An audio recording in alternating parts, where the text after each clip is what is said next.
The blizzard in Montana didn't just bring snow. It brought a wall of white that erased the world beyond the windshield of the plow truck. Visibility was down to less than 10 feet, and the wind was howling against the heavy steel frame of the vehicle. I'd been clearing this stretch of highway for 6 hours, and the drifts were getting higher than the hood of my truck. It's a lonely job, especially when the temperature drops well below zero, and the nearest town is 50 miles away. I was pushing a massive bank of snow near the old mountain pass when I felt a violent jolt. It wasn't the soft resistance of a drift. It was the unmistakable grind of steel hitting steel.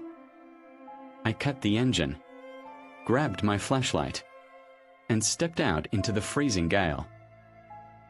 As Mike cleared the fresh powder away with his shovel, the beam of his light caught the metallic glint of a roof. It was a late-model SUV, buried almost completely by the storm. The weirdest part wasn't that the car was there. It was the fact that the engine was humming, sending a steady vibration through the snow. The headlights were cutting 2 eerie tunnels of white light into the darkness ahead.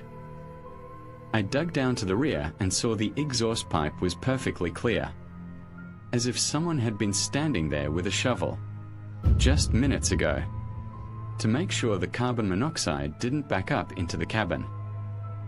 I fought my way to the driver's side and pounded on the glass, but the doors were locked tight. I couldn't see through the frost, so I grabbed a tire iron from my cab and shattered the rear passenger window. The heat from the interior rushed out into the cold night air. The car was a furnace. Yet as Mike climbed inside, he realized the vehicle was completely empty. There wasn't a soul inside.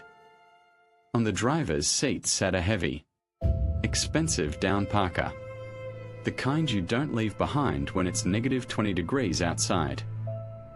On the passenger side, hundreds of dollars in $20 bills were scattered across the floor mat, mixed with a leather wallet and some insurance papers. I leaned forward toward the steering wheel, and that's when I saw the glass. The inside of the windshield was covered in greasy, desperate handprints. Someone had been clawing at the glass, but not toward the doors. All the marks pointed upward, toward the sunroof, like they were trying to dig their way through the ceiling to get out. Mike's eyes scanned the dashboard, looking for a phone or a GPS. Fixed firmly in a plastic mount was a smartphone. The screen was dark, but the lens was pointed directly at the empty seats. I touched the screen, and it lit up instantly. It was still recording. The timer at the top showed that the video file was already over 4 hours long. My hands were shaking as I hit the stop button and looked at the thumbnail of the footage. I knew I should have called the troopers right then, but I couldn't stop myself from looking at the beginning of that video. I sat there in the driver's seat of the SUV, the heater still blowing hot air, and pressed play on the video. The footage starts out completely normal, which somehow makes it worse. It's a young couple, maybe in their mid-20s. The guy, David, is behind the wheel, and the girl, Sarah, is in the passenger seat. They're laughing about how they're going to be late for Christmas dinner. They'd pulled over onto the shoulder because the visibility had hit zero, and they figured they'd just wait out the worst of the whiteout. It looked cozy. They had snacks. The radio was playing low, and they were making jokes about being stranded in a winter wonderland. The atmosphere on the screen changes abruptly at the 1 hour mark. The playful banter stops, and the camera captures David squinting through the windshield, his hands tightening on the steering wheel. David points toward the edge of the headlight beams, about 60 feet out. right in the middle of a massive snowdrift. There's a person.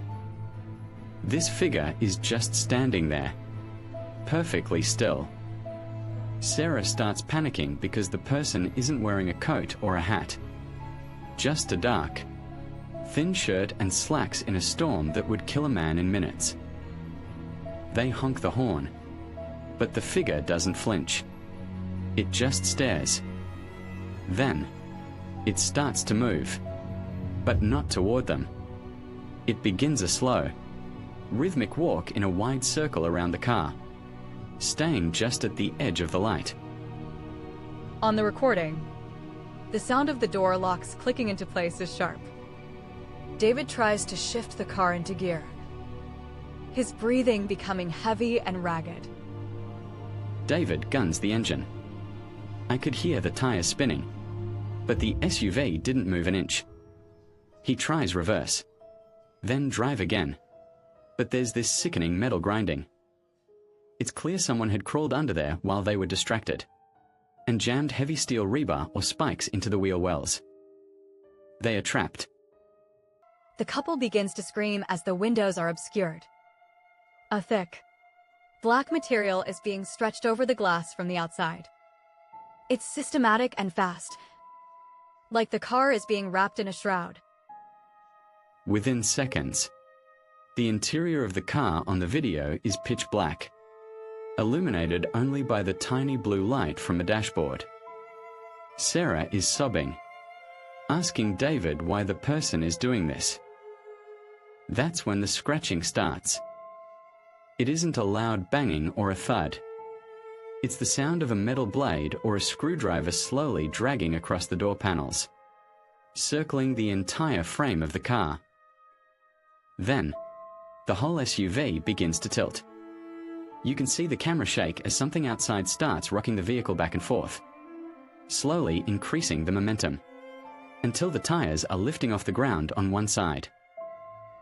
The rocking stops suddenly, leaving a silence on the video that feels heavier than the storm. Then, a low hum comes through the car's speakers. Sarah looks at the dashboard, confused, as her own voice starts playing back to her. It's her crying and asking for help, but it's on a 5-second loop. Whoever's outside had managed to hijack the car's Bluetooth system. They're forced to listen to their own terror being played back to them like a sick remix. David is screaming at the console, trying to turn the volume down, but the system is locked. The stranger is using their own panic to drown out any other sound from the outside world. The video takes a turn that defies logic.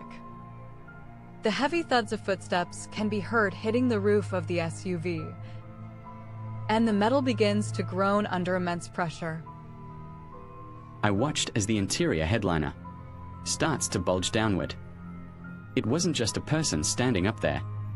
It looked like hundreds of pounds of weight were being concentrated in the center of the roof. The metal is creaking and popping. Sarah is huddled in the footwell, and David is shielding his head, expecting the roof to cave in. Then, without anyone touching the interior controls, the distinct electronic double-click of the central locking system echoes through the cabin. The unlocked pins pop up simultaneously on all 4 doors. The recording ends right as the driver's side door begins to creak open into the blackness. Mike sat in the silence of the real car, the phone screen going black.